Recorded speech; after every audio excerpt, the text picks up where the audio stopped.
After the grand success of the Redmi Note 3, the Redmi Note 4 has finally released in India. So the question is, do we get anything different or we just get an upgraded version of the old one? So hey guys, Prithviraj here from PR75K and this is my review of the Redmi Note 4.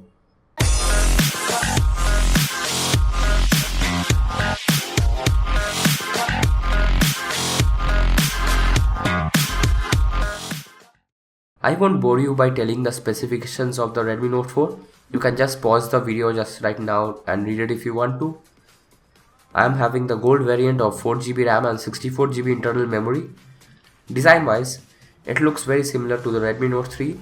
Just one change is that in the gold variant, the color of its front was gold, but now it is white on the Redmi Note 4. On the right side we have the power button and the volume rockers, the air blaster, the headphone jack and the microphone hole on the top, the SIM tray on the left, and at the bottom we have two grills, the microphone in the left grill and the speaker on the right, and a micro USB port at the center. Sadly we don't have a USB Type-C, so no fast charging for us. In front we have the 5.5-inch display with 2.5D glass, the proximity sensor, the 5 megapixel front camera and the LED indicator. And at the back we have the 13 megapixel back camera with dual LED flash and the fingerprint sensor. Voice over LTE aka VoLTE is also present, so you can make calls directly via Reliance Jio. I'm dividing this video into 5 parts, so if you miss anything you can just come back and refer to that part and find it out. On the first part I'll be telling about the technical stuff and the performance and all. On the second part I'll be discussing about the design and the build quality. On the third part, the camera, the gaming performance on the fourth, and lastly my honest opinions about this phone. Kicking things off, numero uno, the performance. I got a score of 61,000 on the Antutu benchmark test and 2749 on the multi-core test of the Geekbench. Okay-ish considering the pricing of 13,000 Indian rupees. The battery is 4100 mAh and I was pretty impressed with the battery life. I was getting 7 hours of screen on time and I think I ended the day with 12% of charge with super heavy usage. There's no fast charging sadly, so I have to charge it all night as it takes about 3 hours to charge. That's a good thing because you don't have to charge it every now and then. It runs on Android Marshmallow and the beta build of the Android Nougat will be out probably, but I don't expect the OTA update to roll out anytime soon. It will take some time to roll out for everyone of course. It has a crisp full HD display and also has a great color reproduction. You can insert a microSD card up to 256GB, but it's a hybrid SIM slot, so you can either insert 2 SIM cards or a SIM card and a microSD card. It's running on MIUI or MIUI, which is very heavy, so you should buy the 4GB variant, else you can go for the 3GB one, don't go for the 2GB one. The air blaster works great on controlling your TV or the air conditioner as a remote. Fingerprint sensor is accurate, however it is not the fastest. There's a delay about a second or half a second maybe. The call quality is great, I didn't have any issues with it. The speaker however is a bit average, it's not that loud. Now coming to the design or the build quality section. The full metal body is a little slippery, yet the in-hand feel is great. The glass used is 2.5D glass, so there's a subtle curve at the edges, which really feels nice to be honest. The build quality is great, I have dropped it from medium height couple of times probably. I'll suggest you to use a case or a skin as the metal on the back is very much prone to get scratches. At number 3 comes the camera. If camera is the one and only thing you're after, then there are better phones out there in the same price tag. You can view 4K content but can't record in 4K. The colors look artificial sometimes and the low light performance isn't up to the mark. Grains appear when you zoom in.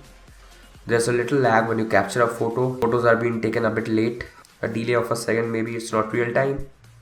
You can shoot in manual mode as well, and here's what I have to say about the video. So I'm recording the video directly from my Redmi Note 4 and as you can see the quality is not that great. If you are a starting YouTuber and you want to use your phone to shoot, then this is not your option unfortunately. You can get better cameras out there. I mean phone cameras like the Moto G4 Plus or the Honor 6X on the similar pricing. So you can check that out. If camera is your main priority, then I don't suggest you that, and And the audio you're listening to now is directly coming from my phone's camera, so it's not up to the mark as well. If you want to vlog from this, still the result is not quite decent enough, and you can get better cameras out there. The Honor 6X in the similar price range has a better camera, and I'm not at all satisfied with the mic, so let's continue with the video. Coming to the gaming performance, I started off by playing low-end games like the 3D tennis and all, and it was smooth as I expected it to be. But when I switched it to some heavy graphic games like the Modern Combat 5 or the Asphalt 8 as the highest graphic setting, I still faced no lag. Now the heating issues comes into play. Since it's an all-metal body, it will get heated up very soon. I haven't faced that much heating issues yet, but I might be facing it with time. Or I might not face it as well, but I'm saying because in Redmi Note 3 the same thing happened. Heating issues started showing up. In conclusion, it was fun to game with it, and also I suck at MC5. Now here's my final verdict on the Redmi Note 4. So do you go for it? Yeah. Only and only if everything is great other than the camera. That's pretty much it what I have to say. I'm quite acquainted with the notification slider with my OnePlus 2, hence I was missing it over here. I'm not a huge fan of the MIUI or the MIUI, hence I installed Nova Launcher to make it look like stock Android. You can use Google Launcher as well. The auto brightness was a bit faulty, so I preferred adjusting the brightness manually. I think Xiaomi will fix this auto brightness issue with the software update. That will be great. Sometimes while switching between apps, the multitask button just won't work. I don't know why. So guys, what do you think about this phone? Do let me know in the comments below. I hope I was able to answer most of your questions regarding the phone before you buy it. So if you still have any questions regarding the phone, then you can just comment down below or get in touch with me on any of the social networks. The link will be appearing in the screen just right now, or maybe in the description as well. You can find the links. And if you like this video, please subscribe to my channel. It helps the channel a lot. And I also have some great content coming soon. So how was my review? If you liked it, please feel free to hit the like button. If you didn't, you can dislike as well. I have no problems with that. So thanks for watching guys, and I hope to see you in my next video. Till then, hasta la vista.